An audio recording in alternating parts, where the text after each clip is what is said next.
আসসালামু আলাইকুম। আমি এখন বানাবো খুবই সহজ এবং দারুণ মজার। এটা অরিজিনালি একটা অ্যারাবিয়ান ডেজার্ট, তো আমি একটু মডিফাই করে নিচ্ছি এটাকে, কারণ ওদের সমস্ত উপকরণ আমাদের এখানে পাওয়া যায় না।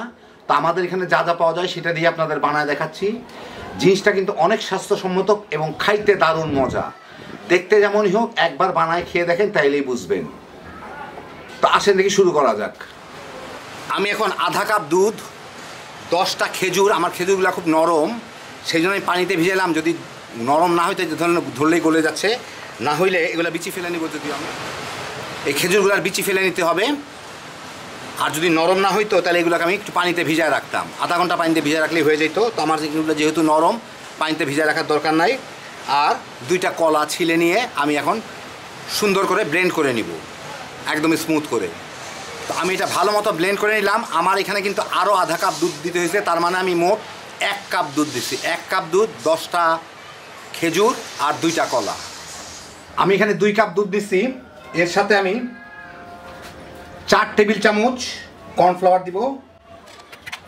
একটু মিশাই নিই, ভালো মতোই মিশে গেল। নিচে আমি কলা আর খেজুরের ব্লেন্ড করাটা রাখছি, ওর মধ্যে এটা দিয়ে দিই। 1 চা চামচের মতো ভ্যানিলা এসেন্স দিব। স্বাদ মতো চিনি, যে যার মতো বুঝে নিয়েন। কলা আর খেজুর দুইটাই কিন্তু মিষ্টি। আমি প্রথমে আধা কাপের মতো চিনি দিয়ে দেখি কি অবস্থা।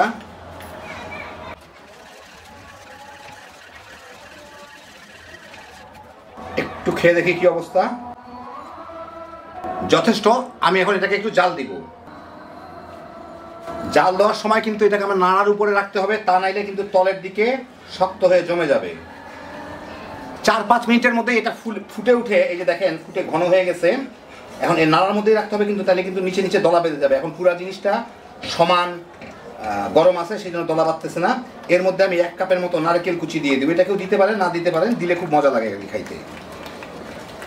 এটা ফ্রেশ নারকেল দিয়ে এর সাথে একটু মেখে নিই। এই মিনিট খানেক আমি একটু জাল দেবো এটা দিয়ে। জালটাকে আমি মাঝারি আঁচে রাখছি, খুব বেশি জাল দেওয়া যাবে না, কারণ তলা যাতে পুড়ে না যায়। এই মিনিট খানেক জাল দিয়ে আমি জালটা বন্ধ করে দিই। এখন আমি এটাকে ঢেলে ফেলবো। এখন আমি এগুলাকে একটা 4 প্যানে নিচে একটু তেল মেখে নিয়েছি, ওর মধ্যে ঢেলে দিব।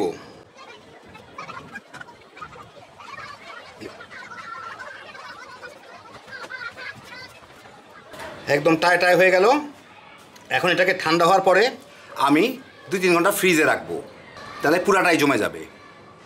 কয়েক ঘন্টা ফ্রিজে রাখার পরে এটা একদমই জমে গেছে, তা আমি বের করে আনছি। প্রায় 3-4 ঘন্টা ফ্রিজে রাখলেই হয় ঠান্ডা হওয়ার পরে। এখন এর উপরে আমি একটু নারকেলের গুঁড়া সেটা দেবো, ডেজিকেটেড কোকোনাট যেটাকে বলে আর কি। আমার কাছে আস্তে দেখে দিলাম, নাইলে নর্মাল নারিকেলও দিয়ে দেওয়া যায়। যেহেতু ভিতরে নারকেল দেওয়া আছে, আর কি দিয়ে এটাকে ডেকোরেশন করি, নারকেল দিয়েই করে ফেলি। তো মোটামুটি দিলাম। এখন আমার অসাধারণ গুণ দেখানোর জন্য একটু বাদাম টাদাম দিয়ে দিই পরে, তারপরে আপনাদের আমি একটু কেটে দেখাচ্ছি। 2-4টা বাদাম টাদাম দিয়ে দিই। এই দেখেন হয়ে গেল আমার দারুণ মজার কলা খেজুর আর নারকেলের ডেজার্ট। যদিও অন্যরকম স্বাদ, খাইতে কিন্তু দারুণ মজা। তৈরি করা খুবই সহজ, দেখে নিলেন। মাত্র 2-1টা কলা আর 8-10টা খেজুর হলেই আরামে বানায় নিতে পারবেন। হ্যাপি জোশের একটা আইটেম, খুব সহজ তৈরি করা। ঈদের দিনে কিংবা যে কোনো স্পেশাল অকেশনেও তৈরি করতে পারেন, এমনিও তৈরি করতে পারেন। খালি বানাইবেন, তামা তামা করে খায়া ফেলাইতে পারবেন। আল্লাহ আপনাদের সবাইকে ভালো রাখুন, সুস্থ রাখুন, নিরাপদে রাখুন। ইনশাল্লাহ বেঁচে থাকলে আবার দেখা হবে। আল্লাহ হাফিজ।